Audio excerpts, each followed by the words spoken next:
ಮಲೆಬೆನ್ನೂರು ಅಲ್ಲ, ಮಲೆಬೆನ್ನೂರು. ಇದು ಊರ ಹೆಸರು ಇಂಡಸ್ ಗಟ್ಟೆ ಅಂತೇಳಿ. ಇಲ್ಲಿ ನಾವು ಹನುಮಗೌಡ್ರು ಅಂತ ಹೇಳ್ಬಿಟ್ಟು ಇವರು ಒಂದು ಹೋದ ವರ್ಷ ಬಂದಿದ್ದೆ ನಾನು ಇವ್ರ ತೋಟಕ್ಕೆ. ಅವಾಗ ಇವರು ಗಿಡ ಭಾಳ ಹಾಳಾಗಿದ್ವು, ತೋಟ ಎಲ್ಲ ಸೀಪೇಜ್ ಆಗ್ಬಿಟ್ಟು ಈ ಗಿಡ ಎಲ್ಲ ಕಿತ್ತಾಕ್ನಿ ಅಂತ ಹೇಳಿದ್ರಿ ಅವರು. ಸರ್ ಏನ್ ಸರ್ ಕಿತ್ತಾಕ್ನಿ ಅಂತ ಹೇಳಿದ್ರಿ.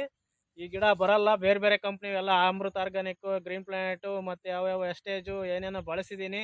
ಎಲ್ಲ ಕಂಪ್ನಿಯವ್ರು ಅಷ್ಟೇ, ನೀವು ಯಾವುದು ಗಿಡ ಇಲ್ಲಿ ಚೆನ್ನಾಗಿ ಬಂದಿಲ್ಲ, ನಾನು ದುಡ್ಡು ಹಾಕಿ ಸುಮ್ಮನೆ ಆಗ್ಬಿಟ್ಟೆ, ಗಿಡ ಕಿತ್ತಾಕ್ನಿ ಅಂತ ಅಂದಿದ್ರು ಹನುಮಗೌಡ್ರು. ಅವಾಗ ನಮ್ಮದು ಒಂದು ಪ್ರಾಡಕ್ಟ್ ಆ್ಯಡ್ ಶಾಪಿಂದು ಬಳಸ್ರಿ, ನೋಡ್ರಿ, ಇದೊಂದು ಅವಕಾಶ ಕೊಟ್ಟು ನಮಗೊಂದು ಅವಕಾಶ ಕೊಡ್ರಿ ಅಂತ ಕೇಳ್ಕೊಂಡಾಗ ಪಾಪ ಇವರು ಆಯ್ತಣ್ಣ ನಿಮ್ಮದು ಒಂದು ನೋಡೋಣ ಅಂತ ಹೇಳ್ಬಿಟ್ಟು ಹನುಮಗೌಡ್ರು ನಮ್ಮ ಆ್ಯಡ್ ಶಾಪ್ ಪ್ರಾಡಕ್ಟ್ಗಳನ್ನ ತಗೊಂಡು ಬಳಸಿದ್ರು. ಬಳಸಿ ಆಗಿ ಒಂದು 4 ತಿಂಗಳಾದ್ಮೇಲೆ ಮತ್ತೆ ಇವರೇ ನಮಗೆ ರಿಸಲ್ಟ್ ಹೇಳಿದ್ರು. ಏನು ಸರ್ ಚೆನ್ನಾಗಿ ಬಂದೈತಾ ತೋಟ? ಚೆನ್ನಾಗಿ ಬಂದೈತಣ್ಣ. ಗಿಡಗಳು ಮೊದ್ಲು ಹೆಂಗಿತ್ತು? ನೀವೇ ಮದ್ದಿಗೆ ಲೆಕ್ಕ ಹಾಕಿದ್ರು ಈಗ ಲೆಕ್ಕ ಹಾಕಿದ್ರು ಎಲ್ಲೇ